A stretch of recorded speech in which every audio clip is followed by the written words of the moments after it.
deur die Paasnaweek, Goeie Vrydag, en ons het Paasmaandag het ons Sondag opstanding Sondag het ons geniet, en ons het ook 'n bietjie gepraat oor die dag tussenin, die dag tussen Goeie Vrydag en die opstanding, en wat het gebeur in Jerusalem. En ek dink dit was redelik baie interessant dat ons moes geweet het die tydperk en die geskiedenis wat rondom dit gaan. En die absolute waarheid wat daaraan gebind is. Maar tog, soos wat ons vandag hier sit, is daar nog steeds baie mense wat nie glo aan die kruisiging, hulle glo nie aan die opstanding, hulle glo eintlik aan niks nie. Maar vir ons wat die waarheid ken, die woord van die Here sê, hy sê die waarheid maak jou vry. Wil ek 'n bietjie vanmôre dalk met jou praat oor waarheid. Johannes 18 vers 38 kan ons sien toe Jesus by Pilatus gekom het en Pilatus nie kon besluit en hy vat hom terug na Herodes toe en hy kom weer terug na Pilatus toe. Toe vra hy vir Jesus, wat is waarheid? Wat is waarheid? En ek wil vanmôre dalk 'n bietjie stil staan na hierdie naweek om net 'n bietjie met onsself en soos wat die Vader, die Heilige Gees met my gewerk het, om te sê, wat is eintlik die waarheid? Nou, die waarheid is, daar's net een waarheid, en as ons in Matteus 27 daarvan vers 51 gaan lees, dit is nou 'n bietjie terug, dan sê hy, en kyk, die voorhangsel van die tempel het in twee geskeur van bo tot onder, die aarde gebewe en die rotse het geskeur. Nou moet ons net bietjie hier stil staan. Jy moet mooi verstaan. Daar's 3 dispensasies in die Bybel. Dis tydperke. God se tydperk, deur hy profete gespreek, Jesus se tydperk, en ons is in die dispensasie van die Heilige Gees. Hoekom sê ek so? Niemand kon in die allerheiligste of in die heilige ingaan, behalwe die hoëpriester 1 keer 'n jaar. Toe Jesus sterf, toe skeur die gordyn in 2, so met ander woorde, die voorreg wat ek en jy het vandag, is ons het nie meer 'n priester of 'n pastoor. Ja, hulle is daar en hulle moet help, maar jy het die voorreg om direk, jy het die reg om direk te bid en om toegang te hê na die Vader toe. Dis die voorreg, dis hoekom die voorhangsel geskeur het. Nou was daar nie meer so iemand wat 1 keer 'n jaar dalk vir jou sondes moes kom. Pastoor Laurens het so mooi gepraat oor dit, wat hy vir jou sonde belydenis. Jy kan dit nou self doen. Dis die voorhangsel wat geskeur het. Hy sê, hoor mooi, en hier kom die tweede feit. Hy sê, en die grafte het oopgegaan, en baie liggame van die ontslape heiliges het opgestaan. Jesus het nie alleen opgestaan nie. Hier is 'n bewys van die opstanding wat ook in jou en my lewe vir ons, toe ons dit herdenk het, die krag, die elektriese krag wat uit daai graf uitgekom het, wat Jesus opgewek het, is in jou en my vandag. En baie, die ander vertaling sê, hierdie mense wat dood was en wat opgestaan het, was in die strate van Jerusalem gesien. Hy sê, en na sy opstanding het hulle uit die grafte uitgegaan en in die heilige stad ingekom en aan baie verskyn. Mense wat gesterf het in Christus. Wat sê die woord? Ons wil nie daaroor praat nie. Toe Jesus gekruisig was, het hy neergedaal ter helle. Dis die Hades se naam, die Sheol is 'n ander naam vir hom, en hy het die evangelie gaan verkondig aan die mense wat daar was. En van hulle was onder hierdie wat verskyn het, sodat mense nie net weer Jesus sou sien en die opstandingskrag in hom nie, maar dat daar ook ander mense was wat opgestaan het. Kyk net hoe werk die Here hierdie goed. Daar's soveel maniere wat hy dit vir jou bewys, dat hy die koning van die konings is. Daar is soveel maniere wat hy vir jou wil sê. Dit wat ek gespreek het, sal so wees. In vers 54, hy sê, en toe die hoofman oor 100, mooi hoor, toe die hoofman oor 100 en die wat saam met hom Jesus bewaak het, die aardbewing sien en die dinge wat gebeur het, hulle baie bevrees geword en gesê, waarlik, hy was die seun van God. Waarlik, hy was die seun van God. Ons lees in die evangelies waar hierdie jong man Neil onder die boom sit en die Here sê en die Here sê hy Nathanael, ja, dis Neil, sit onder die boom en hy vra, kan daar dan iets goeds uit Nasaret uitkom? En die mense wat saam met hom wat is, sê ja. En hy vra, Here, hoe ken jy my?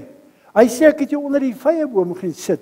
En hy sê dieselfde, waarlik, hierdie man is die seun van God. En dis die waarde, maar luister, ek wil op 'n plek kom vanmôre waar ek dalk vir jou 'n bietjie wil terugvat en jy met jou eie diskresie dalk gebruik in hierdie omstandighede, hierdie situasie wat plaasgevind het, terwyl Jesus aan die kruis gehang het en hy gesterf het, was daar baie toeskouers.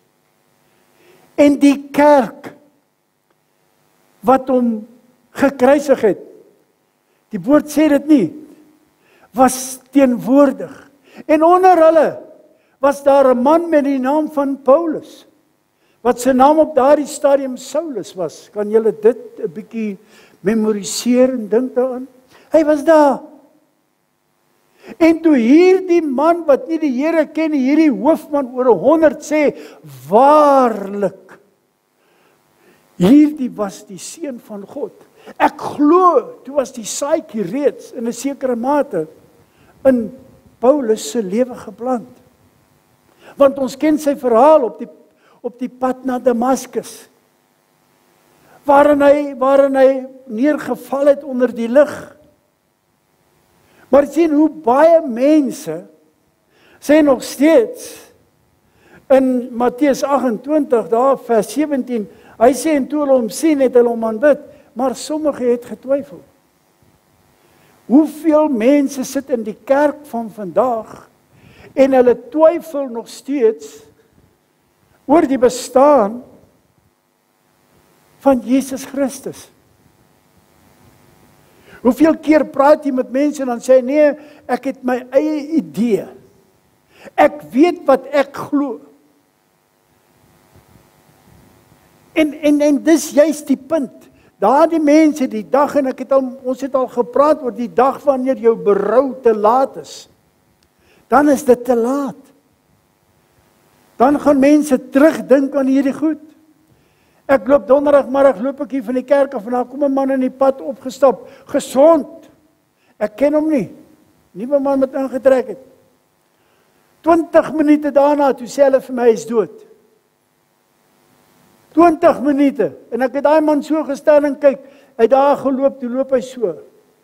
Toe ek nog, ja, groot ou. Ouens, as ons nie die waarheid wil weet vandag, as ons nie die waarheid wil aanvaar nie, en luister, jy moet mooi verstaan vanmôre. Die speelveld waarin ek en jy groot geword het verander, dis nou 'n oorlogsveld. Ons is in 'n revolusie in ons eie land, al wil ons dit nie erken nie. Daar's 'n stryd in mense se binneste, daar's 'n uitroep na iets groter as hulle self, maar hulle wil nie gehoorsaam wees nie. En die dag, as die Here kom, en jy's nie reg nie, dan is jy nie reg nie. Is en die ding begin by my en jou. Dit begin nie by jou kerk nie. Jou pastoor het niks. Jou pastoor het niks met jou bekering te doen nie. Die Heilige Gees oortuig van sonde, geregtigheid en oordeel. Die pastoor is die spreekbuis, hy moet die woord bring. Hy bring die woord. So as jy 4 of 5 jaar hier sit, en jy het nog nie die Here Jesus aangeneem as jou persoonlike verlosser en saligmaker nie, dan sit nie die pastoor se skuld nie, want dis wat ek hoor. Ouens wat hier vir 5, 6, 7, 8 jaar sit, dan sê hulle, het jy tot bekering gekom? Nee. Is jy al gedoop? Nee. Dis die pastoor se skuld. Dis die kerk se skuld. Dis jou skuld as jy hier sit vir 4 of 5 jaar, want die woord wat uitgaan, dis die Heilige Gees wat oortuig van sonde. Ons bring net die woord. Ons is boodskapdraers. So asseblief, as jy iemand die skuld wil gee, los die kerk en die pastoor. Dis jy wat skuldig is. En omdat ons besig is in hierdie revolusie van die kerkewêreld van Suid-Afrika vandag, en ons is op die oorlogsveld. Ek wil vir jou sê, ons moet beklei vir dit wat ons het in die geesdimensie. Want mense gaan nie meer kerk toe, die mense wil nie meer in die Here. Jy sien, nee wat, nee, ek gaan kerk toe. Ek is alright. Die gewoonte. Ek is gewoond geraak om te bid, gewoond geraak om kerk toe te gaan, gewoond geraak om met hierdie ouens te praat. Dis ouens, dit 'n verkeerde rigting. Dan moet iets in jou binneste, die pennie moet drop, soos die ou mense gesê het. Die Gees van God moet jou vul en hervul elke dag so ver as wat jy gaan. Ek is baie jammer om te sê, maar die multimedia het baie met hierdie goed te doen, want baie van ons luister elke ding, en ek wil vir jou sê, ons glo elke ding. Hoekom is dit dat ons bang is vir die waarheid? Ek lees in Matteus 27, daarvan vers 54 af. Lees ek oor hierdie man wat aangeval was langs die pad. En hy is daar gelê om dood te gaan. En nou kom die woord en hy sê, en die priester het aangekom, en hy het oor die pad geloop, en hy het by hom verbygegaan. Die tweede ou wat verbygekom het, sê hy, was die predikant. En die predikant het dieselfde gedoen. Hy het verbygeloop. En toe kom die barmhartige Samaritaan. En ouens, ons sit met iets, ons sit met hierdie koninkryksbeginsel binne in ons. Jy is die kerk. Jy is die geseënde van die Here. Die Heilige Gees leef binne in jou en nie in die kerk nie. Ja, hy kom saam met jou kerk toe en die salwing opereer deur jou teenwoordigheid wat dit ingebring het. En die kerke vermy hierdie goed. Ons wil nie meer die waarheid hoor nie.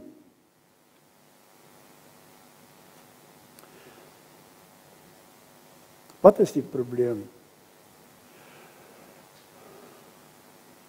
Kom ek sê vir jou wat is die probleem. Jy is tevrede met jouself. Jy het eintlik 'n amp in die kerk. Jy kan tot die pastoor wees. Wat het gebeur met opstanding Sondag? Jesus is gekruisig, opgestaan en hy is hemel toe. Paulus was neergegooi teen die grond. Hy was 'n toeskouer by die kruisiging. Ons gaan dink 'n bietjie, laat dink 'n bietjie vir jouself. As die kerk kom laat kruisig het, wou hulle getuies gehad het dat dit wel so was. Hier praat hulle van die kerk ook. Wat was die probleem dan? Hulle was by die kruis. Maar weet julle wat? Die storie, jou verlossing, jou liefde vir God en sy liefde vir jou, dis waar dit begin het. Voor die kruis was jy 'n sondaar. Jy was verlore. Jy was op pad hel toe. Jou storie begin by daardie graf. Daardie opstandingskrag wat daar gegenereer was deur Abba Vader. Dit is dit wat maak dat jy doen wat jy moet doen as kind van die Here. Maar hoekom? Weet julle hoekom? Die meeste Christene het gekom tot by die kruis. Ek het tot bekering gekom. Ek is gedoop. Ek is 'n pastoor. En ek is tevrede. Maar vir julle wat? Dis waar, soos ek sê, die storie begin het. En dis van daar af waar dit aangegaan het. Die kruis maak nie hierdie storie klaar nie. Die kruis is die begin van 'n nuwe lewenservaring, 'n belewenis wat jy saam met die Here God mag hê. Die kruis is daar, dit was die dag toe God se genade, maar weet jy wat? Ek moet nie by die kruis bly nie. Die kruis sal altyd vir my 'n herinnering roep en al hierdie dinge, die pad wat ek gekom het, maar weet jy wat? Ek moet aanbeweeg. Paulus het nie teruggegaan Jerusalem toe nie. Paulus het hierdie geheim gesnap. Hy's na die Arabiese woestyn toe, Galasiërs 3. Sonder kos, sonder klere, sonder niks, net so, man alleen. Het hy na die Arabiese woestyn het hy gaan sit om nader aan God te beweeg. Hy het nie by die kruis agtergebly nie, want dis daar waar hy ook gesê het, Paulus, jy's 'n geroepene. Jy sal vir gemeentes gaan, jy sal die wêreld ingaan en jy sal die evangelie boodskap verkondig. Wat is die kerk se probleem vandag? Ons bly net by die kruis. Jy's reg, jy gaan hemel toe. Maar dit is nie wat God vir jou wil hê om te doen nie. Jy moet aanbeweeg, want dis die beginpunt van jou lewe. Die kruis het bewerkstellig dat Jesus vir jou sonde gesterf het, Openbaring 5 vers 9, en dat sy bloed vir jou sondes by God betaal het. Maar ek moet aanbeweeg. Moenie net by die kruis bly nie. Die kruis is jou alles, maar dis die beginpunt van 'n kind van God se lewe. Dis hoekom mense stagneer, hulle sit by die huis, hulle wil nie kerk toe kom. Ons ken mos die Here. Maar ken die Here jou?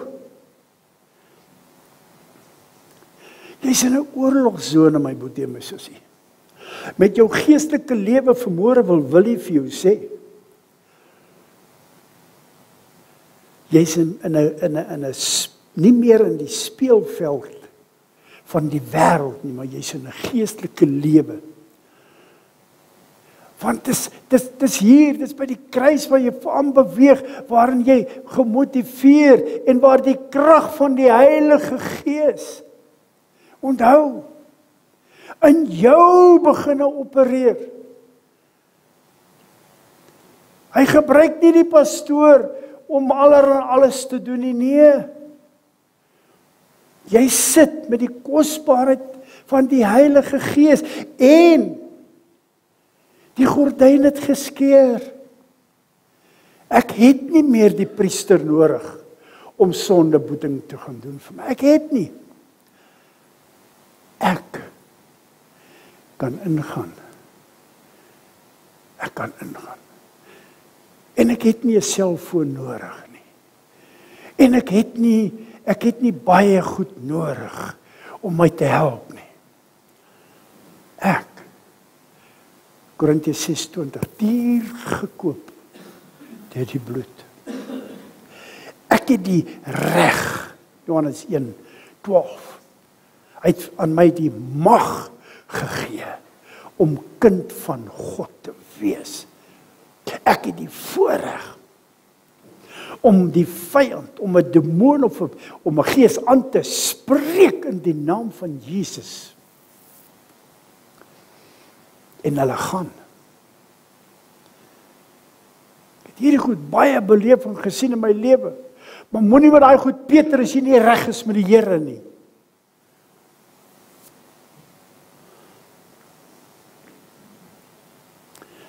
Jy sien, dit is so maklik dat ons stagneer en die gewoonte vormend. Dis soos enige ou wat 'n sonde het, dis 'n gewoonte. Dis 'n gewoonte. Kom ook die ding van ek bid, gaan kerk toe. Dis 'n gewoonte. Maar God het meer in pag vir jou en vir my. There's more to come. Die Here sê, ons het nog nie die beste gekry of gesien nie. Ons moet dit nog kry. Ons moet dit roep, Romeine 4:17. Dan gebeur die bonatuurlike. Soos met pastoor Gert. Julle maar daai foto sien ouens. Toe hoor hy's in die hospitaal soos ek gesê het, toe dog ek hulle gaan hy toe afsit. Hy's gesond. Wat is die waarheid dan vanmôre in jou en my lewe? Die waarheid is, as jy sterf en jy's nie reg nie, gaan jy hel toe. Dis die waarheid. En daarom is dit nodig, terwyl ons 'n geleentheid het, en ek weet nie of daai man die Here geken het nie, ek weet nie.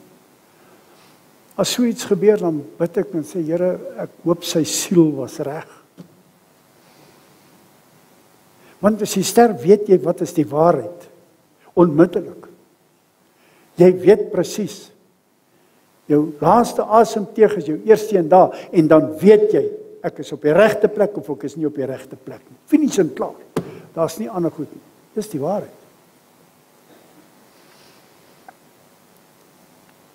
Ons hoop nou maar die paus het ook op die regte plek uitgekom, want hy het gesê al die denominasies het 'n pad na die Here toe. Terwyl ons woord sê, daar's net een weg. Ek is die weg, die waarheid en die lewe. Maar ouens, wat ek vanmôre by julle wil los is, ons moenie by die kruis bly nie. Dis goed as jy daar is. Jy moet daar kom. Dis die eerste trappies. Dis die eerste trappies wat jy moet trap. Want dis daar waar jy onder die geklank van die woord tot bekering kom en die Heilige Gees van jou besit neem en al hierdie goed is daar. Maar ons moet aangaan. Ons moet ons uitstrek, sê Paulus. Paulus sê ek hardloop om die baan, hy sê ek slaan nie soos iemand wat in die lug slaan nie. Hy sê nee, ek hardloop om die kroon van die lewe te kan ontvang. Ek moet die wedloop klaar maak. Ek kan nie my wedloop net by die kruis stop nie. Ek moet aangaan. En ek moet kry en hoor en sien en doen wat die Here vir my in pag het. Maar ek wil regtig vir oggend wil ek regtig vir jou sê, ons moet ernstiger begin raak. Ons is nie ernstig genoeg nie. Ons is nie, en ek sorteer nie ouens uit nie. Ek vang myself baie keer, dat ek maar liewers wil iets op die TV kyk as om te bid. Ek is skuldig. Ek bely dit voor God vandag vir julle. Ek bely dit. Ek weet dit is nie reg nie. Maar as ek myself kan kry, dan sit ek weer in rugby kyk. En ek sê nie iemand nie rugby kyk nie. Ek sê as jy tyd het en die Here sê, daar is tyd vir ontspanning ook. Maar my vrou gee vir my koue swart koffie as ek rugby kyk, want sy wil nie ek moet dit doen nie.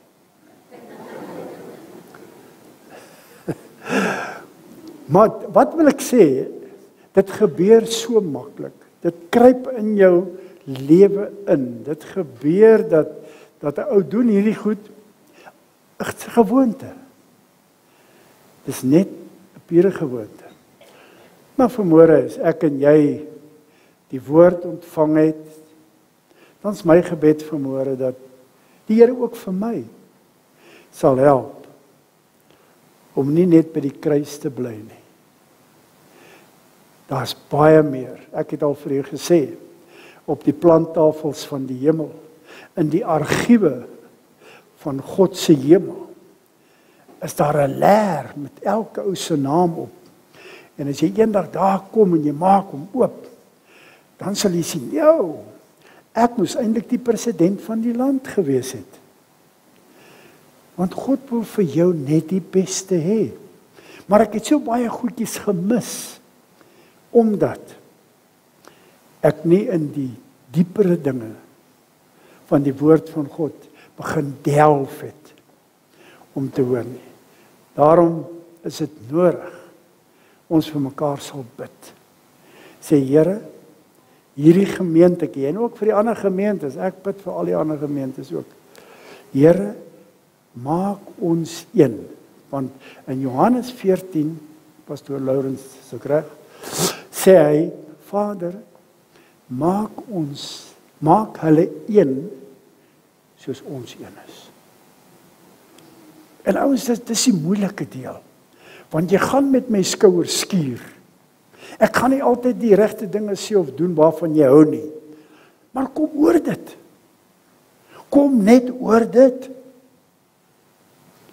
Weet jy hoe lekker voel jy as jy iemand gaan om verskoning vra as jy weet jy het gefouteer? Daardie las wat afval van jou. Ek is vry. En dit kos jou niks. Kom ek en jy gaan vanmôre en sê, Here, die waarheid, sê die woord, maak ons vry, maak ons los en maak ons werklik kinders van God. Amen. Kom ons bid. Vader, baie dankie. Heilige Gees van God, vir die paar woordjies wat ek kon bedien het vanmôre. Dankie, Here, dat ons weet dat dis net u woord. Dis net u krag, dis net u genade wat maak. Here, dat ons kan doen dit waarmee ons besig is. En daarom wil ek bid, Vader, vir elke ene van ons teenwoordig, ook vir hulle wat ingeskakel is in die boodskap, Here, dat u ook elkeen van ons so bewus sal maak van u teenwoordigheid. Daardie kosbare eerste liefde wat u vir ons gegee het, dat ons een sal wees, sal word. Dankie vanmôre, Vader, vir dit. Dis my gebed in Jesus naam. Amen en amen.